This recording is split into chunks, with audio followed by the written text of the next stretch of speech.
नमस्कार। टीडी कहानी voice channel में आपका स्वागत है। हमारी आज की कहानी का नाम है मिल गया माँ का दामन।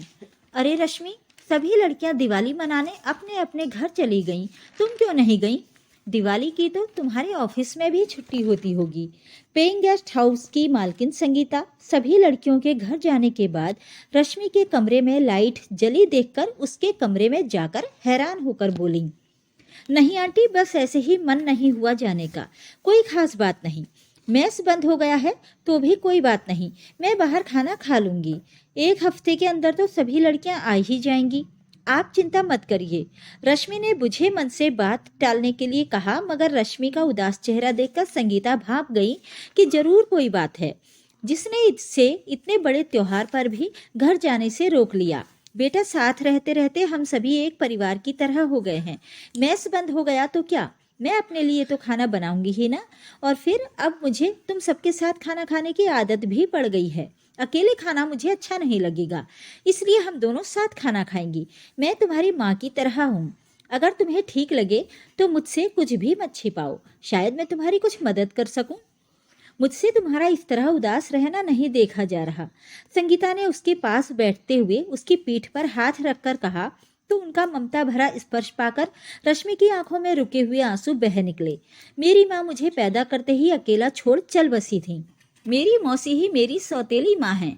घर पर रहती हूँ तो वे मुझे कोसने का कभी कोई मौका नहीं छोड़ती कि पैदा होते ही मैंने माँ को खा लिया। अगर ऐसा नहीं होता तो मुझे पालने के लिए उन्हें अपनी बड़ी बहन की जगह नहीं लेनी पड़ती। उस जमाने में माता पिता के फैसले ही सबसे ऊपर होते थे। मेरे नाना नानी ने सोचा कि मौसी से अधिक अच्छी तरह और कोई मेरी देखभाल नहीं कर सकता है। पापा ने भी ये सोचकर मौसी से शादी कर ली कि वे अपनी बहन की बेटी को अपनी बेटी की तरह पालेंगी, लेकिन इसके उलट उन्होंने अपना सारा गुस्सा मुझ पर ही निकालना शुरू कर दिया। आप बताइए, मैं अपनी माँ की मौत का कारण कैसे हो सकती हूँ? मेरा इसमें क्या दोष है?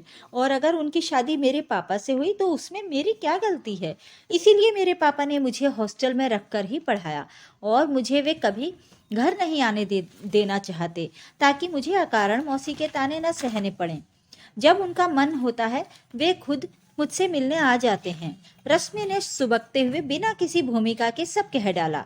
संगीता उसकी बात सुनकर उसे अपने गले से लगाते हुए बोली, मुझे बहुत दुख हुआ ये सब जानकर, लेकिन तुम दुखी मत हो। किसी भी चीज की जरूरत हो तो मुझे बताना, कहकर वो चली गई। संगीता के जाते ही रश्मि सोच में पड़ गई कि कितना विरोधाभास है उसकी मौसी और संगीता आंटी के स्वभाव में। उसके मन में 6 महीने पहले की घटना तैरने लगी। तब वो नौकरी की सिलसिले में पहली बार दिल्ली आई थी और एक पेइंग गेस्ट हाउस में रहना शुरू किया था। आते ही उसे वायरल बुखार ने अपनी चपेट में ले लिया। मेस में बना खाना उसे नहीं खाना था। फिर उसके अनुरोध करने पर भी जब मेस चालक ने उसे उसकी पसंद का खाना देने से इनकार कर दिया तो वो पास की दुकान पर ब्रेड लेने पहुंच गई। लेकिन जब दुकानदार ने ब्रेड नहीं है कहा तो वो बड़बड़ाई कि तबीयत ठीक नहीं है, लगता है मुझे मेस का तला भुना खाना ही खाना पड़ेगा। दुकान पर ही पास खड़ी संगीता ने उसकी बात सुन ली और फिर उसका हाथ छूते हुए बोली, बेटा, तुम्हारी तबीयत ठीक नहीं है, तुम्हें तो तेज बुखार है। मेरे घर चलो, पास में ही है, तुम्हें तुम्हारी पसंद का खाना बनाकर खिलाऊंगी। अनजान शहर में एक अनजान औरत से ऐसी आत्मीयता भरी बात सुनकर वो हतप्रभ रह गई। उसे वे पढ़ी लिखी और संभ्रांत परिवार की लग रही थी, लेकिन रोज इतनी वारदातें सुनने में आती हैं, एकदम से किसी पर भी विश्वास करना उसे ठीक नहीं लगा।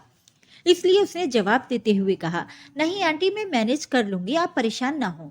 इसमें परेशानी की कोई बात नहीं। तबीयत खराब हो तो खाना भी ठीक से मिलना जरूरी है, वरना तबीयत और बिगड़ सकती है। उनकी बात बीच में ही काटकर दुकानदार बोला, अरे ये पास में ही तो रहती हैं, बहुत अच्छी हैं, मैं इन्हें 20 सालों से जानता हूँ। संगीता के आत्मीयता भरे आमंत्रण पर दुकानदार की मुहर लगते ही रश्मि के नानुकुर करने की गुंजाइश ही नहीं रही, तो बोली, ठीक है, और फिर उनके साथ उनके घर पहुंच गई। एक बड़ी सी 2 मंजिला कोठी के सामने जाकर दोनों रुक गईं। संगीता उसे एक बड़े ड्राइंग रूम में ले गई। सामने दीवार पर प्रौढ़ व्यक्ति का माला पहने हुए बड़ा सा फोटो लगा था। उसने अनुमान लगाया कि ये फोटो उनके पति का ही होगा। संगीता ने उसे दीवान पर आराम करने के लिए कहा और फिर अंदर जाकर तुरंत चाय बना लाई। उसके साथ ब्रेड स्लाइस भी थे। रश्मि को बहुत संकोच हो रहा था उन्हें ये सब करते देखकर। उसने सकुचाते हुए पूछा, आंटी आप यहाँ अकेली रहती हैं? हाँ, एक बेटा है, इंजीनियर है, वो पुणे में नौकरी करता है। आंटी एक बात कहूँ, यदि बुरा लगे तो प्लीज मुझे माफ कर दीजिएगा। नहीं बेटा, बोलो क्या कहना चाहती हो, बेहिचक कहो। उनके उत्तर से रश्मि की हिम्मत बढ़ गई। बोली, आंटी आपका इतना बड़ा घर है, आपको अकेलापन भी लगता होगा। आप क्यों नहीं ऊपर की मंजिल पर कुछ कमरे हम जैसी लड़कियों को रहने के लिए दे देती? आंटी प्लीज ये मत सोचिएगा कि मैं आपकी स्थिति का फायदा उठाना चाहती हूँ। छोटे मुंह बड़ी बात तो नहीं कह दी मैंने। इतना बोलते ही रश्मि को अपराध भावना ने घेर लिया, लेकिन तुरंत ही संगीता के उत्तर से वो उससे बाहर आ गई। संगीता बोली, नहीं बेटा, तुमने बहुत अच्छी सलाह दी है। इससे मेरा अकेलापन भी दूर हो जाएगा और ये मकान भी जरूरतमंदों के काम आ जाएगा। सच आंटी? उसने खुशी जताते हुए कहा। फिर उन्हें और सोचने का मौका न देते हुए बोली, तो फिर देर किस बात की? मैं शाम को ही अपने रूममेट्स को लेकर आती हूँ।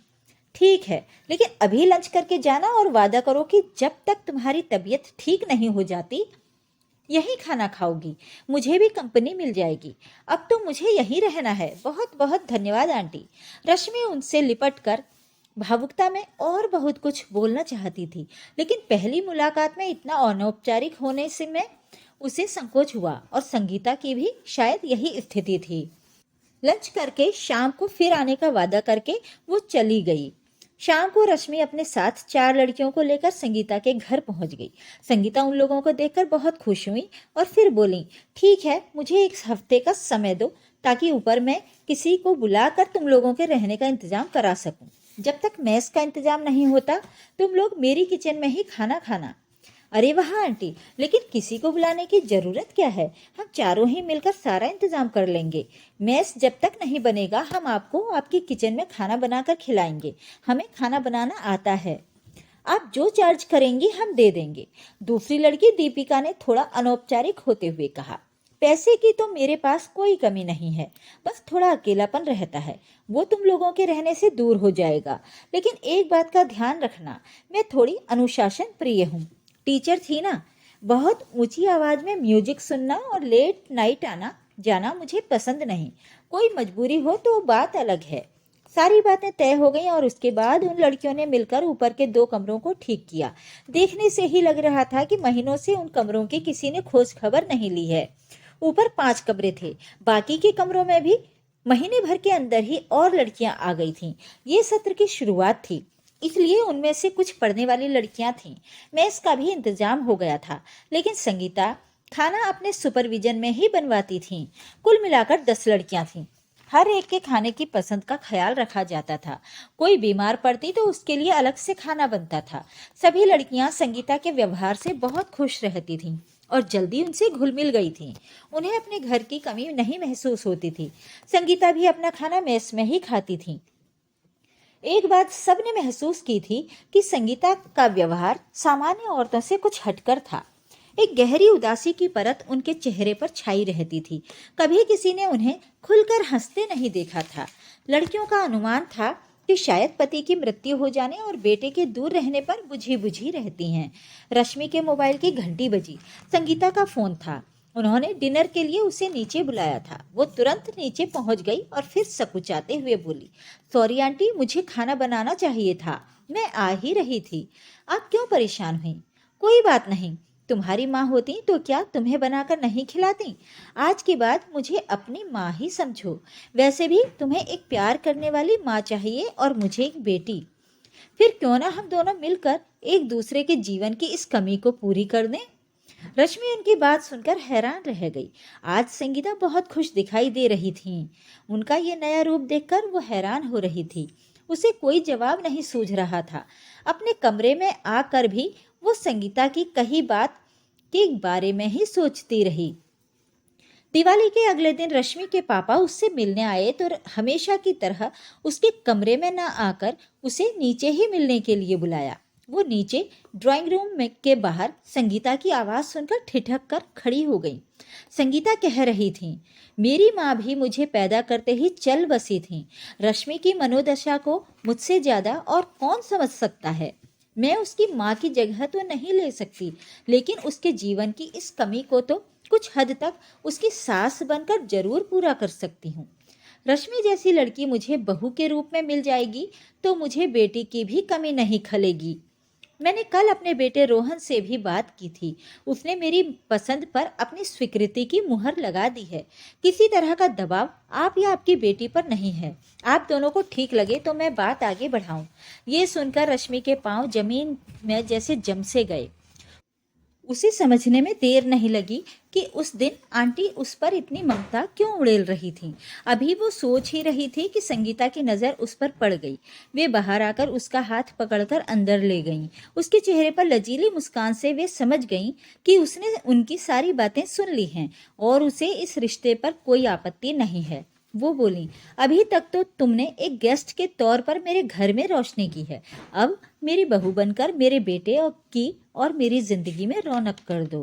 तुम्हें मेरी बहू बनना था, इसीलिए उस दिन तुम मुझे दुकान पर मिली थी। रश्मि उनके पांव छूने के लिए झुकी तो संगीता ने उसे उठाकर अपने गले से लगा लिया। रश्मि बोली, मैंने माँ को तो नहीं देखा, लेकिन होती तो आप जैसी ही होती। रश्मि के पापा मूक दर्शक बने इस दर्द के रिश्ते को देख रहे थे। उनकी आंखों से खुशी के आंसू बह निकले। अगर आपको आज की कहानी पसंद आई तो वीडियो को ज़्यादा से ज़्यादा लाइक, शेयर और कमेंट कीजिए। ऐसी ही पारिवारिक और दिल को छू लेने वाली कहानियाँ सुनने के लिए मेरे चैनल को सब्सक्राइब कर लीजिए। धन्यवाद।